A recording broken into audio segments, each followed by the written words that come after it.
Kui olukord ei oleks nii tõsine, siis võiks öelda, et see, mis siin toimub, on naljanumber. A4, mida meile näitab praegu siin rahandusminister, jaotas materjali välja, mida siin härra Riigikogu esimees lubas, mida rahandusminister oma raporteerib eelmisel aastal, millega oleks pidanud tegelema riigi rahandusolukord. Tema ütleb 2 uut riigimaja ehitatud. See on tegelikult siis see panus. Tähendab küsimus selles, et absoluutne võimetus olulist ebaolulisest eristada ja teiseks langetada otsuseid. 2023. aastal majanduslanguse olukorras oli näha ja teada analüütikutele selgelt, et seega planeeritud paraku defitsiidi Maastrichti määr 3% ei ole täis. Me tegime konkreetse ettepaneku, millele tegelikult härra rahandusminister ei vastanud ka praegu. 2023. aasta eelarves tuleb teha negatiivne eelarve. 230 miljonit panime lauda. Kui te oleksite selle vastu võtnud, oleks meil jäänud eelmisel aastal eelarve defitsiit alla 3%. Ja kuidas te mulle vastasite isiklikult, härra rahandusminister? Vaatate praegu telefoni.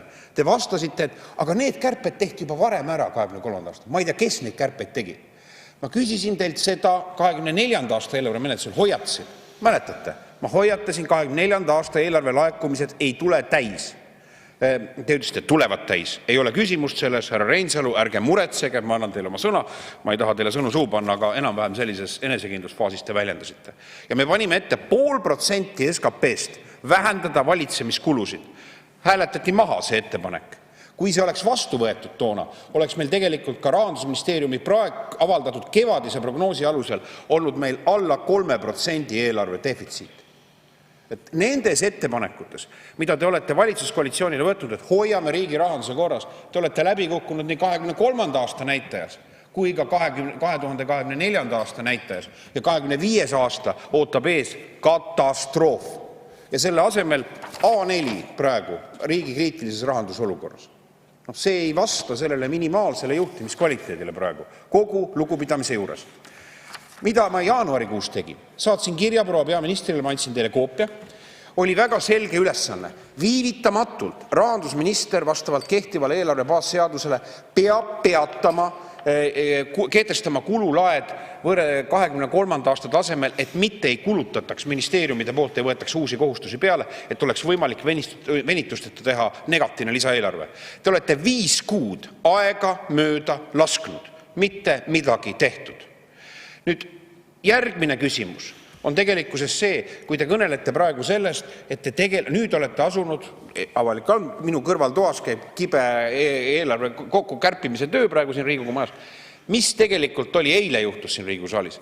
Isamaa pani ette selle eelarve 24. aasta seaduse muudatusega, me tegime muudatusettepaneku, jällegi 200 miljoni euro ulatuses valitsemiskulusid vähendada. Hääletati maha koalitsiooni poolt. Ma tean suurepäraselt, teie korraldusel.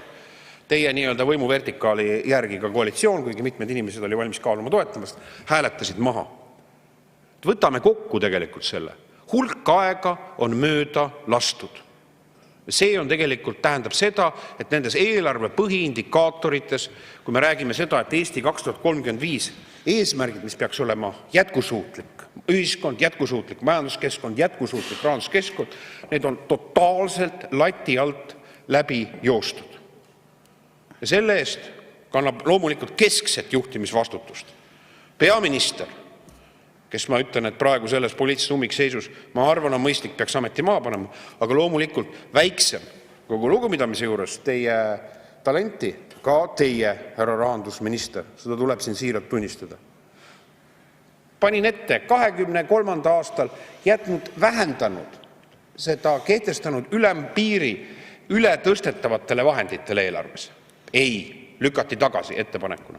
Praegu ma olen küsinud, kui palju on Vabariigi Valitsus, 3 tundi tagasi küsisin siit samas puldis, proua peaministri käest.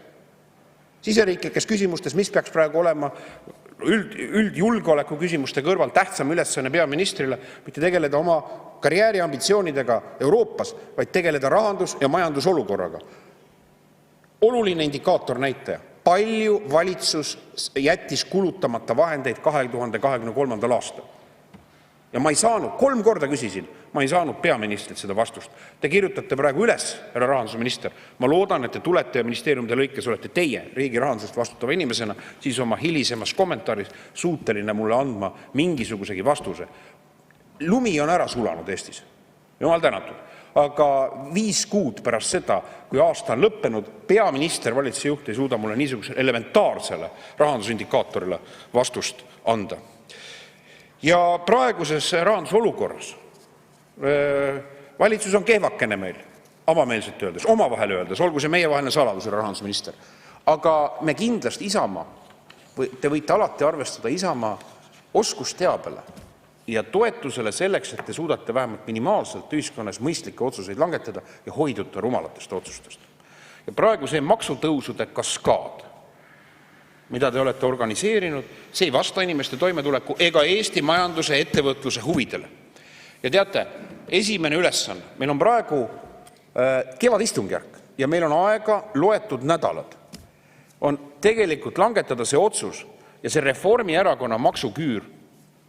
Ma ei taha tungida teie koalitsiooni poliitilistesse paaleustesse ja ma ei ütle, et see tühistama peaks, aga lepime kokku, saavutame siin erakondade üle see kokkuleppe, lükkame selle edasi 28. aastani. Ootame, kuni majandus taastub, las siis 27. aastal rahvas annab sellele mandaadi, kui väga seda vajalik on või mitte. Ja lahendame neid rahandusprobleemi selliselt, et me ei tekita hullumeelset maksutõusude kaskaadi, mis eriti valusalt lööb väiksemates sissetulekudetsiilides olevaid inimesi. Praegu teie maksukoormuse arhitektina planeeriti üle 35% maksukoormust Eestile järgmiseks aastaks. Ja lahendame selle küsimuse nõnda, et meil 6 kuud enne 25. aastat, kus see maksuküür peaks jõustuma, on meil aega selles küsimuses ühiskonnale tunnistada, see ei ole jõukohane ambitsioon. See oli eelmiste valimiste kalleim valimislubadus ja seetõttu ei ole võimalik lihtsalt öelda, et me selle nimel destabiliseerime kogu majanduskeskkonda ja inimeste toimetuleku. Te võtate inimestelt selle kaudsete maksude täiendava koorma järgi ja kogu selle raha tagasi. Et see on lihtsalt puhtakõlaline retoorika. Nii et meil on aeg, väga palju aega on lastud raisku, lihtsalt raisku. Aga see ei ole vabandus. Ja see ei ole vabandus ka mulle, et ma elan minevikus. Ma ei ela minevikus. Meil on tänane päev ja tänasel päeval tuleb otsuseid langetada. Nii et lugupeetav härra rahandusminister, et tulge oma sõnavõtus ja esitage nüüd uuesti see ettekanne, nii nagu kriisi ajal rahandusminister peaks tegema, vastates minu etteheidete põhipostulaatidele. See oleks, ma arvan, asjakohane. Me tekitame teatud minimaalse parlamentaarse debatiruumi kriitilises olukorras. Aitäh!